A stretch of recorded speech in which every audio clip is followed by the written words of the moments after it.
Coming up on our show, the City of Bryan will give you a recap of the Lights On event in downtown Bryan. We'll also show you some PSAs that our department has been working on. And we'll take a look at a new campaign called Am Bryan ISD and a musical kickoff to the holiday season. I'm Sandy Ferris. And I'm Alan Brugman. This is Bryan Living and Learning.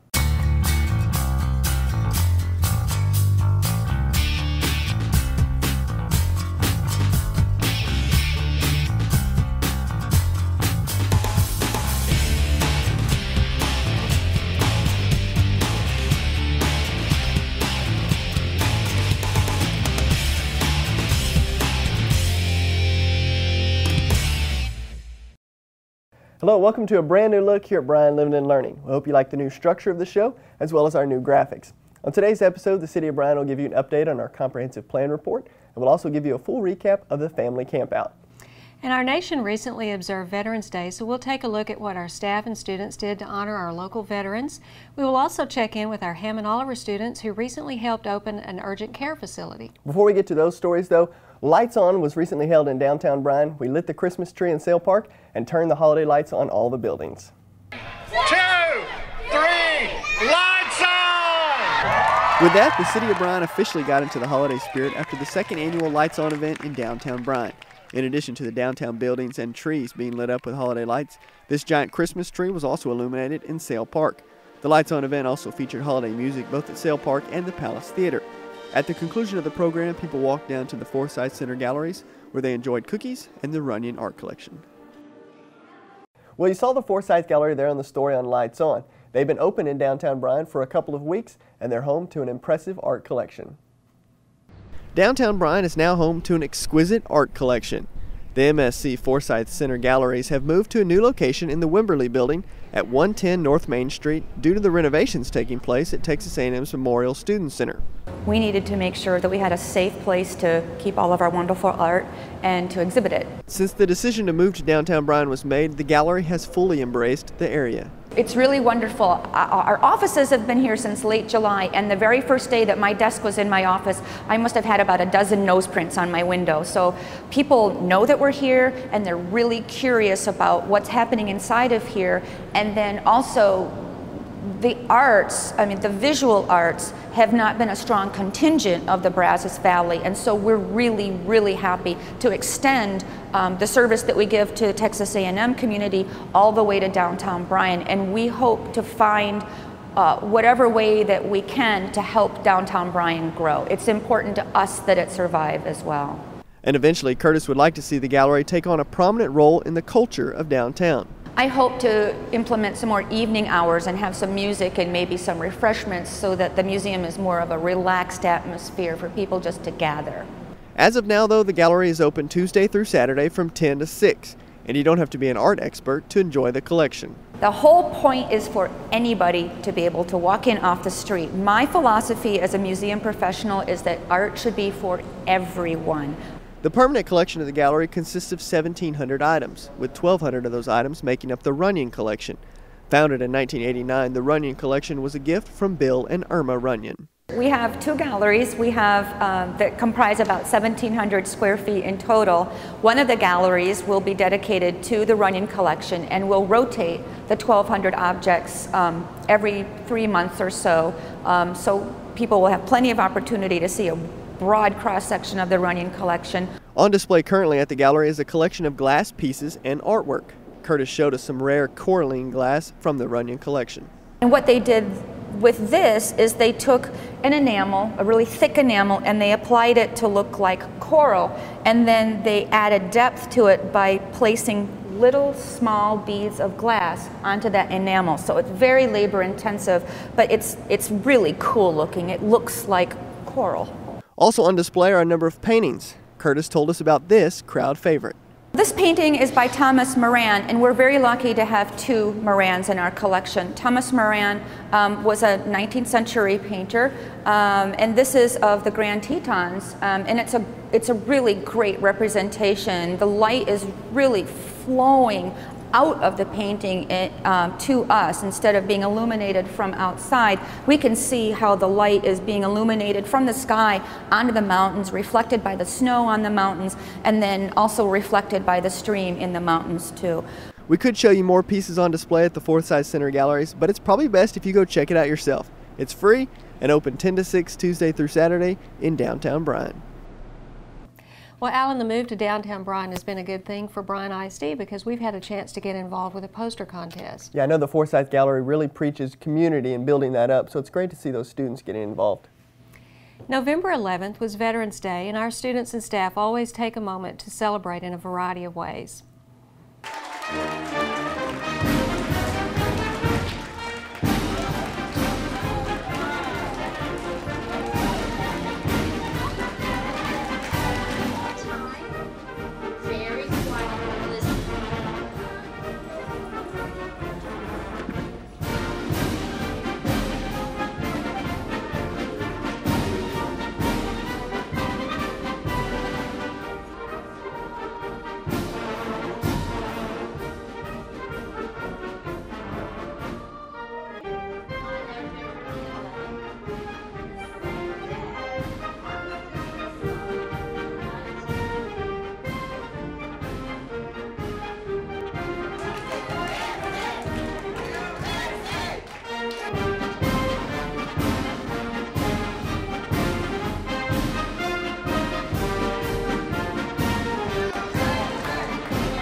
The City of Bryan also celebrated Veterans Day by hosting a Veterans Day parade in downtown Bryan, put on by the Bryan Rotary Club.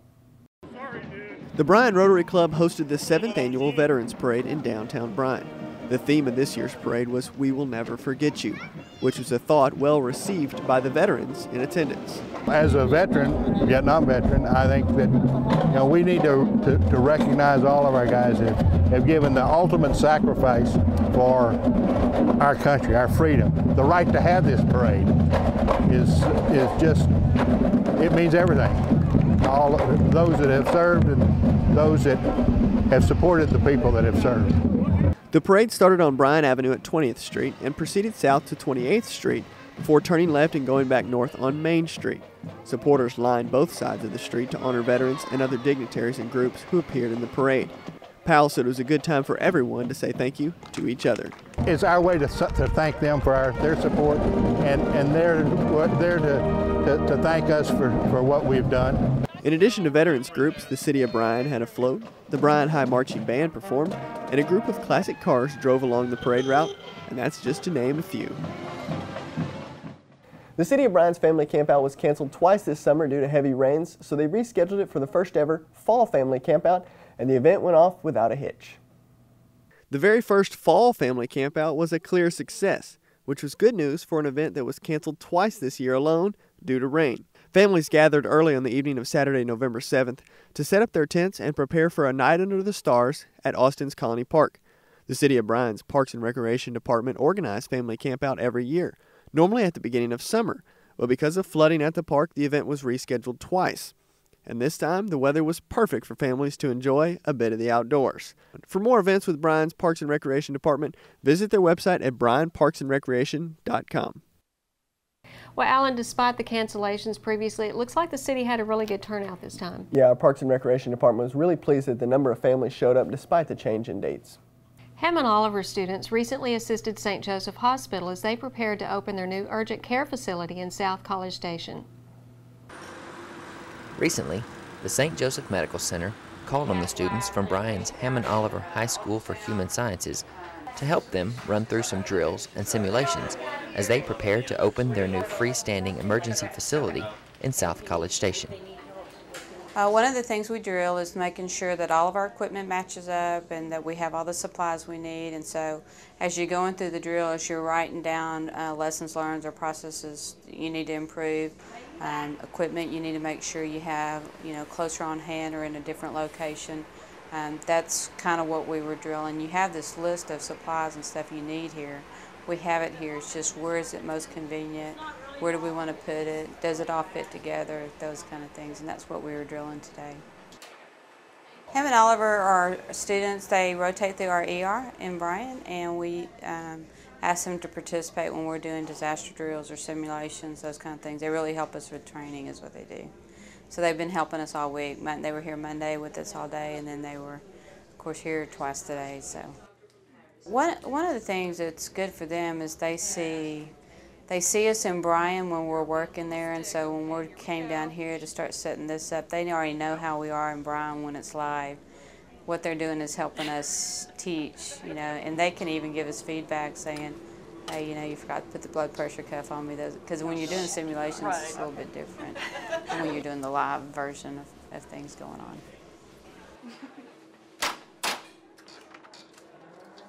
The first scenario we ran this morning was the PD code. A couple woke up, their baby wasn't breathing.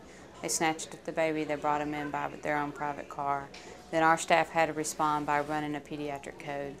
The second scenario was a trauma patient that came in by a private car, and we needed to run a trauma code. We did that.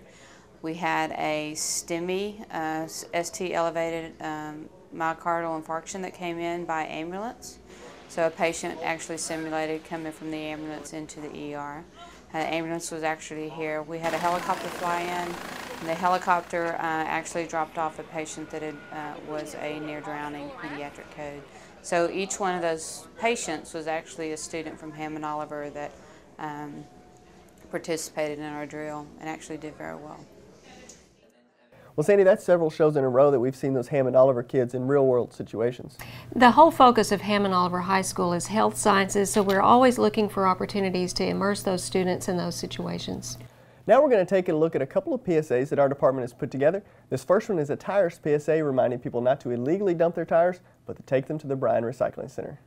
Here's a tale of two friends and their old tires. Let's start with Doug. He takes his tires to the free recycling center at the Bryan Walmart parking lot, where he is greeted by a friendly and helpful staff who unload his tires for him. Let's check in on Frank. He has to find a quiet spot, unload the tires himself, and hope he doesn't get caught by the police. It's not funny, Frank, but someone's always watching. If only he was more like Doug, he wouldn't be getting arrested. What do you have to say for yourself now, Frank? I didn't know. I'm so sorry. Never dump your tires illegally. Just take them to the recycling center at the Bryan Walmart. This next PSA comes courtesy of our Bryan Police Department. It's called Project ID. The whole goal of the spot is to encourage residents to write down serial numbers and take photos of their valuables. Hey, are you almost ready? Just a second. I just really don't feel comfortable doing this. No one's ever going to see these. They better not. Let's do this. Turn for me. That is it. A little higher, a little higher. Show the camera what you got. Show me what your mama gave you. My mother didn't give me this. I bought it in college. It doesn't matter. Just show me the serial number. The Bryan Police Department reminds you to record the serial numbers and take photos of your property. The last PSA we're going to show you is a reminder to residents that if they want to address the City Council, there are plenty of ways to do their homework before they talk to them. Mayor, council members,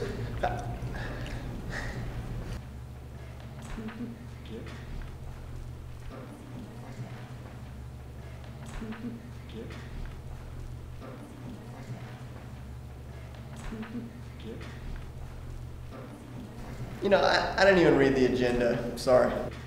Know what you're talking about. Find all council meeting agendas online at bryantx.gov. Well, Sandy, hopefully those PSAs came across as humorous. That's our way of trying to get those issues out into the spotlight. Well, they are, and we've taken a similar concept, and instead of focusing on issues, we've created a campaign called Am Bryan ISD, which will be focusing on individual students' accomplishments and activities. So let's take a look at two of those now. My name is Rebecca Velez, and I'm a 6th grader at Jane Long Middle School. I compete level 8 on the Bryan gymnastics team. When I was 4, I wanted to be a cheerleader, and my parents suggested that I do gymnastics to learn to tumble. In my 8 years, I've competed in meets all over Texas. To succeed in gymnastics, it takes a lot of work. I practice 15 hours a week to be ready mentally and physically. I am Rebecca Velez, and I am Bryan ISD. My name is J. Michael Reese, and I'm a sophomore at Bryan High School. I've been playing basketball since I was 3 years old, and I currently play point guard on the Bryan High basketball team. Playing basketball has given me the opportunity to travel nationally and internationally, and also play for the Junior NBA. My goal is to play college basketball and one day maybe in the NBA. I'm J. Michael Reese, and I am Bryan ISD. Well, Cindy, I think those look really good. What's the goal behind this campaign? Alan, with over 15,000 students in the district, obviously we have a lot of success stories and a lot of really great kids. We just wanted to come up with something to highlight not just team activities and group activities, but individual accomplishments as well. Now, those two featured student athletes, are all of them going to be like that? No, I think a lot of people, it's natural to think of athletic ability when they start talking about something like this, but we actually have some where we highlight some students who are doing something outside of school as well. My name is John Fuller, and I'm a sophomore at Bryan High School. At school, I participate in the newspaper and yearbook. Outside of class, I do small-time web development for a few clients in town. After doing online writing for various tech blogs and magazines, I started my own website, and from there, various clients contacted me with graphic design work. Although I'm interested in graphic design right now, I eventually want to pursue a career in law, journalism, or marketing. I am John Fuller, and I am Bryan ISD. My name is Brandy Draws, and I'm a sophomore at Bryan High School. I compete in international skeet shooting on the junior Olympic team. It takes a lot of discipline to compete at the national level. In the future, I hope to represent the United States in more World Cups and maybe even eventually the Olympics. I am Brandy Draws, and I am Bryan ISD. Sandy, do you all have any plans to make any more of those spots? We do. We actually already have more in production, and if people want to see them, they're available on our district website, our Facebook page, and they'll also be in the rotation on KBTX, the CW channel, and our own Channel 16. Anytime an important decision is made at the City of Bryan, there's an extensive amount of planning that goes behind that decision. Because of that reason, the City of Bryan releases a comprehensive plan report, and they've recently updated that report. When City of Bryan staff make any decision regarding the direction of the city, there's always a great deal of planning and direction behind that decision. And for the past couple of years, the city has been organizing all of those plans into one document, the city's comprehensive plan report. The comprehensive plan is basically a tool that the city uses to guide us in our growth, in facilities, and basically the things that we want to accomplish over the next 5 years, 10 years, 15 years, and then on out. And just like the name says, the report covers everything. I think that the City of Bryan has done a very good job with really being comprehensive in our last plan. And it's not just a planning document. It goes across engineering and water services, library, parks and recreation. So it's not a document that we prepared and then stuck it on a shelf and haven't looked at it again since then. All the departments are tasked with making sure that they're following through with the implementation items of the comprehensive plan. Recently, the city released a progress report on the implementation of the comprehensive plan. Basically, we adopted the plan several years ago, and a couple of months ago we did a status report. It's basically kind of the city's report card on the comprehensive plan, and it went through line by line all of the implementation items and what each department has accomplished on each one of those items. And then that information was presented to the Planning and Zoning Commission and then to the City Council and our citizens, so they know where we've made progress on the goals and visions that they set aside.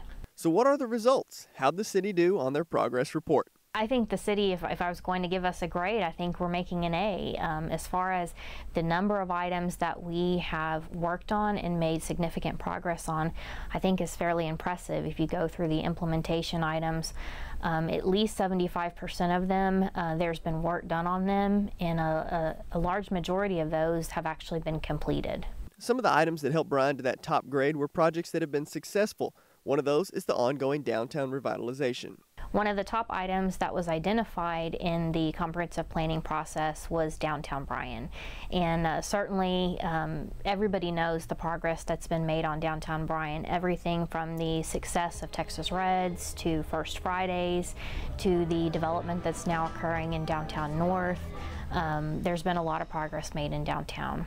Community input plays a big role in the planning process, and one item that citizens kept bringing up was image. Community appearance was also a very high priority of the citizens of Bryan, and there's a couple of ways that we have addressed that particular item. One is through gateways, enhancing the gateways through signage, doing extra maintenance on our major corridors, as well as really establishing a proactive code enforcement department. So going out and looking for those things that affect the community appearance and going after those proactively without waiting for the citizens of Bryan to come to us and tell us that there's a problem. Another feather in the City of Bryan's hat is the Hudson Park Bike and Hike Trail at Buzz Hamilton Memorial Park, a project that addresses both image and quality of life. Hike and bike was another area that the citizens wanted to focus on, and probably one of the most notable accomplishments that the city has right now is the Park Hudson Trail. That's a major trail system that connects schools, residences, businesses, and it really is a community asset. And actually not that long ago we did the grand opening and naming dedication after Buzz Hamilton. The trail is already utilized for a number of purposes. It's used for biking, it's used for joggers, walkers, people bring their families out. In fact, there's actually special equipment out there for, you can bring your dogs, they can actually drink in the fountain, so it really is a multi-use path. To read up on the rest of the Comprehensive Plan Progress Report, view it from the city's website at bryantx.gov. And now we have the latest installment of the Council Update.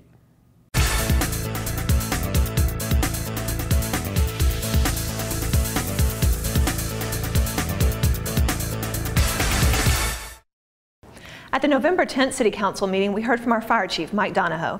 He presented this after-action review to the Council and talked about the July 30th chemical plant fire that prompted the evacuation of the entire city. Chief Donahoe outlined the details of the fire, which included 557 tons of ammonium nitrate, the chemical that blew up the Alfred P. Murrah Federal Building in Oklahoma City in 1995. While Donahoe stressed that the incident was handled well from an emergency management standpoint and there were no deaths or injuries, several lessons were learned to better prepare us for the future. The chemical fire also provided an opportunity for us to look at some of our emergency plans and procedures to review what needs to be changed or updated. As always, if you want to watch a council meeting in its entirety, you can log on to our website at bryantx.gov. For the past 26 years, the Bryan High School Choral Department has presented the Feast of Carols. We'll take a look at some of the preparation leading up to that holiday event. Feast of Carols is a night of drama and carols and feasting. And it's been a tradition at Bryan High for 26 years. It was started by Julie Berkner and John Hornbeck back in the late 70s, and it has become a tradition ever since. It's probably the most memorable moments for the choir kids. They enjoy Feast of Carols because they get to dress up. The older kids get to dress up in period costumes, and they talk in a very proper British accent as they feed the food to and they sing the traditional wassail song and the boar's head song and a lot of other traditional tunes that makes the evening, connects them with the Bryan High choirs of the past. Feast of Carols really is the pinnacle of Christmas spirit, especially for the kids in the choir program, because here, living in the, deep in the heart of Texas, we don't really get the chestnuts roasting on an open fire and a Jack Frost snipping at, we don't get a lot of snow here, and so it's hard to get into that Christmas spirit when it's 75 outside and 52 at night. And but as soon as we break out the costumes, and as soon as we get the Renaissance costumes rolling, that just ushers in the Christmas spirit for these kids. It really adds that extra flair for them, and it gets them in the Christmas spirit really quick. And it's a blast as a teacher to watch that, and to watch that Christmas spirit sort of come in by storm. This year it's December 3rd, 4th, and 5th. December 4th, Friday, December 4th has been sold out for about a week and a half now, but there are still seats available December 3rd and 5th. The seats are $20. It is by reservation only, so you can't just show up to the night and because the seats are have to be reserved in advance. So you would fill out a form, come by the choir room, go to the blue office on Bryan High or the silver office, fill out a form, $20 per person, and It's a Cornish game hen, and corn and green beans and baked potato all the way, an apple dumpling, and wassail and cheese and bread and fruit. It's a full course meal, and so it's you don't leave hungry. In the 26 years that Feast of Carols has been going on, it started off with sort of a vision, and that vision has materialized and grown and grown and grown over the years until now we sort of set is sort of an all-inclusive experience where the audience can enjoy a meal and just really feel the Christmas spirit of the Christmas carols being sung, and as well get a choir concert thrown into it. And so it really becomes a much more interactive experience that's inclusive for people who like choir concerts and people who like it covers a wide variety of people who just come and enjoy an evening of fun. Well, Sandy, it looks like a lot of work goes into preparing for an event like that. Are tickets still available? There are tickets available. They can call 209-2626, but call early because the tickets do sell out quickly. Our next Be Green and Bryan segment is how Bryan residents can harness the power of solar energy.